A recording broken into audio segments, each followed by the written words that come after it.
हम doctor Tom, सफेद कोट हमार।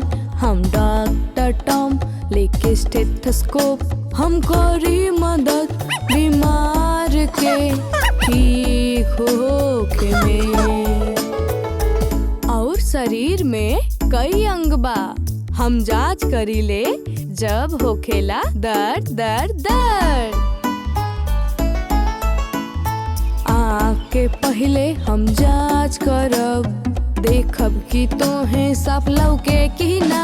जब होखे तकलीफ तो दीही दवा, और कहीं तोहे कि पहिनो चश्मा।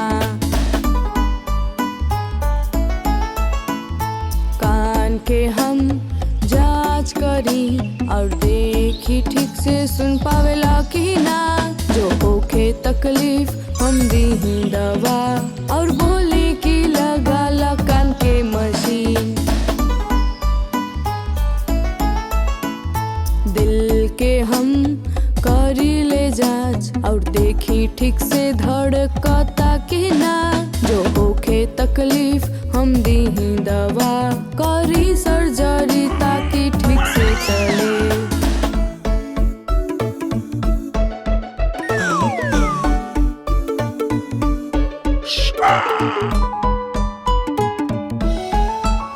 फेफड़ा के हम जांच करी और देखी ठीक से सांस लेता रखी ना। जो होखे तकलीफ हम दीही दवा, और बोली कि भापला दिन में 2 दफा।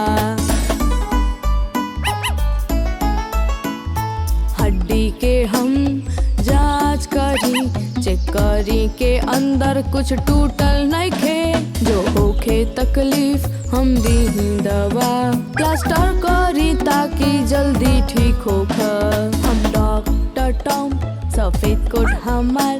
हम डॉक्टर टॉम लेके स्टेथोस्कोप, हम करी मदद बीमार के ठीक होखे में।